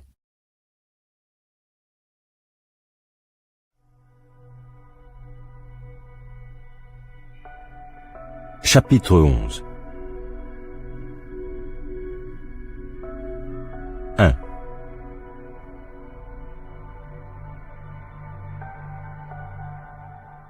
L'unique fenêtre de l'appartement en sous-sol est masquée par un morceau de tissu bordeaux. Billy le fait glisser sur la tringle et s'assoit, en songeant une fois de plus que cet appartement est un sous-marin et la fenêtre un périscope. Il reste assis sur le canapé pendant un quart d'heure, bras croisés, à attendre le retour du transit. La camionnette pourrait même s'arrêter si Dana, qui n'est pas idiot, décide que ça vaut le coup d'examiner cet endroit d'un peu plus près. C'est peu probable, car il y a plusieurs quartiers délabrés tels que celui-ci à la sortie du centre-ville, mais pas impossible. Billy est de plus en plus convaincu que s'ils le retrouvent, ils le tueront. Il n'a ni pistolet ni revolver, et pourtant il lui aurait été facile de s'en procurer un. Des ventes d'armes sont organisées presque tous les jours dans le coin. Inutile de pénétrer dans la salle où avait lieu la vente, il aurait pu acheter un flingue correct sur le parking, en liquide, sans qu'on lui pose de questions. Un truc simple, un calibre 32 ou un 38, passe-partout. Ce n'était pas un oubli de sa part, en l'occurrence. Simplement, il n'avait pas envisagé une situation dans laquelle il pourrait avoir besoin d'une arme. Pourtant, songe-t-il, si tu as changé de plan sans en parler à Nick, c'est que tu te doutais de quelque chose. Si les deux types reviennent, une hypothèse paranoïaque, mais dans le domaine du possible, là encore, que pourrait-il faire? Pas grand-chose. Il pourrait se servir de la fourchette pour neutraliser le premier, et il sait que ce serait Reggie, le moins dangereux. Après quoi, Dana lui réglerait son compte. Au bout d'un quart d'heure, la fausse camionnette de la municipalité n'ayant pas réapparu, Billy conclut qu'ils sont peut-être allés inspecter la maison d'Evergreen Street, à moins qu'ils aient regagné le manoir pour recevoir les ordres de Nick. Il ferme le rideau, obstruant la vue, et consulte sa montre. 11h moins 20. Comme le temps passe quand on s'amuse. Channel 2 et Channel 4 débitent leurs âneries matinales, mais en bas de l'écran défilent des flashs qui annoncent l'assassinat et les explosions. Le véritable filon, c'est Channel 6, qui a supprimé ses émissions habituelles pour diffuser des images en direct. Grâce à quelqu'un au sein de leur rédaction qui a envoyé une équipe au palais de justice afin de couvrir l'inculpation d'Allen au lieu de l'expédier à Cody lorsque l'entrepôt a pris feu. Par négligence peut-être, ou par pure fainéantise. Vous ne finissez pas journaliste télé dans une petite ville paumée du sud comme Red Bluff si vous êtes Walter Cronkite. Quoi qu'il en soit, on vantera le flair de celui qui a pris cette décision, rétrospectivement. Un mort, aucun blessé signalé dans le drame survenu au palais de justice, peut-on lire en bas de l'écran. La correspondante en robe rouge continue à assurer le direct, mais elle a trouvé refuge au coin de Main Street, car Court Street a été bloqué. Billy a l'impression que toutes les forces de police de la ville sont sur place, ainsi que 2 camionnettes de la police scientifique. « Bill !» dit la journaliste en s'adressant sans doute au présentateur en studio. On peut supposer qu'une conférence de presse va avoir lieu, mais pour l'instant, il n'y a eu aucune déclaration officielle. Nous restons sur place malgré tout et j'aimerais vous montrer une chose que mon incroyable et courageux caméraman, George Wilson, a repérée il y a quelques minutes. George, tu peux nous remontrer cette image? George pointe sa caméra sur la Gerrard Tower et remonte jusqu'au 4e étage. L'image ne tremble presque pas malgré le zoom, et Billy ne peut s'empêcher d'être admiratif. George, le caméraman, n'a pas décampé quand ça a commencé à péter. Il a gardé la tête froide, alors qu'autour de lui, tout le monde paniquait. Il a filmé des images qui vont faire le tour du pays, et grâce à son œil affûté, il talonne certainement la police à cet instant. Il aurait pu servir dans les Marines, pense Billy. D'ailleurs, c'est peut-être le cas. Il faisait peut-être partie de ces jawheads qu'on envoyait en première ligne, et j'aurais pu le croiser sur ce qu'on appelait le pont de Brooklyn, ou me retrouver blotti à côté de lui dans le cimetière d'Aljolan, en pleine tempête de sable et d'obus. Les spectateurs de Channel 6, dont Billy, découvrent alors une fenêtre dans laquelle on a découpé un cercle, bien visible sous le soleil qui frappe le verre, comme l'avait deviné Dana. « On peut supposer que le tir est parti de là, » reprend la journaliste. « Et nous n'allons pas tarder à savoir qui occupait cet appartement. La police le sait peut-être déjà. » Sur l'écran apparaît le dénommé Bill en studio. Il affiche une gravité de circonstance. Andrea, nous allons rediffuser les images de votre premier reportage pour les téléspectateurs qui nous rejoignent seulement maintenant. C'est tout bonnement extraordinaire. Il passe la vidéo. Billy voit le SUV approcher, gyrophare allumé. Une portière s'ouvre et le shérif corpulent en descend. Il a des oreilles énormes, presque comme Clark Gable qui semble soutenir son chapeau grotesque. Andrea s'approche de lui en tendant son micro. Les agents de sécurité du palais de justice s'interposent, mais le shérif les arrête d'un geste impérieux pour que la journaliste puisse poser sa question. « Shérif, Joel Allen a-t-il avoué le meurtre de M. Houghton ?» Le shérif sourit. Son accent sent le sud autant que le gruau de maïs et le chou cavalier. « Nous n'avons pas besoin d'aveu, mademoiselle Braddock. Nous avons tout ce qu'il faut pour obtenir une inculpation. Justice sera rendue, soyez-en sûrs. » La journaliste en robe rouge, Andrea Braddock donc, recule. George Wilson braque sa caméra sur la portière arrière du SUV qui s'ouvre. Apparaît alors Joel Allen, telle une star de cinéma qui sort de sa caravane. Andrea Braddock s'avance de nouveau pour l'interroger, mais elle recule bien sagement lorsque le shérif l'arrête d'un geste. « Tu ne perceras jamais dans ce métier si tu réagis comme ça, Andrea, songe Billy. Il faut insister, ma petite. » Il se penche vers la télé. Le grand moment arrive et c'est fascinant de voir la scène sous un autre angle, une autre perspective. Il entend le tir, comme un claquement de fouet liquide. En revanche, il ne voit pas les dégâts provoqués par la balle. Le directeur de la rédaction de Channel 6 a fait flouter les images, mais il voit le corps d'Allen être projeté vers l'avant contre les marches. L'image tressaute et bascule lorsque George, le caméraman, a le réflexe de s'accroupir au sol, avant de se stabiliser. Après s'être attardé quelques secondes sur le corps, la caméra pivote vers le colosse en uniforme qui lève les yeux pour repérer la provenance du tir. Et soudain, bang! Un peu plus haut dans la rue, derrière le Sunspot Café. Des hurlements retentissent. Wilson braque son œil magique dans cette direction pour montrer des passants qui s'enfuient, parmi lesquels Andrea Braddock, reconnaissable à sa robe rouge, et la colonne de fumée qui s'élève entre le Sunspot et l'agence de voyage voisine. Puis Andrea revient. Billy doit lui reconnaître un certain courage, au moment où explose le second flash spot. Elle sursaute, se retourne dans cette direction, jette un rapide coup d'œil et regagne au pas de course sa position initiale. Ses cheveux sont décoiffés, son micro à chef pend au bout du fil et elle est essoufflée. « 2 explosions !» dit-elle. « Et quelqu'un a été tué !» Elle déglutit. « Joel Allen, qui devait être inculpé pour le meurtre de James Houghton, a été assassiné sur les marches du palais de justice. » Tout ce qu'elle peut dire à partir de maintenant n'a pas d'intérêt. Alors Billy éteint la télé. Dès ce soir, ils diffuseront des interviews des habitants d'Evergreen Street qui l'ont connu sous le nom de Dave Lockridge. Il ne veut pas voir ça. Jamal et Corinne empêcheront les journalistes d'approcher de leurs enfants, mais rien que de voir Jamal et Corinne, ce serait horrible. Et les Fazio, les Peterson, même Jane Kellogg, la veuve alcoolique du bout de la rue. Leur colère serait douloureuse, leur stupéfaction et leur douleur plus terrible encore. Ils diront qu'ils le prenaient pour quelqu'un de bien, mais ils diront qu'ils le trouvaient gentil. Est-ce qu'il a honte de lui?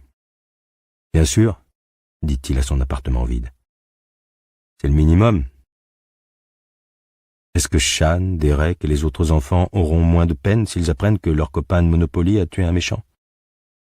Il aimerait pouvoir le croire. Hélas, leur copain de Monopoly a tué un méchant en se faisant passer pour quelqu'un d'autre. D'une balle dans le crâne. 2.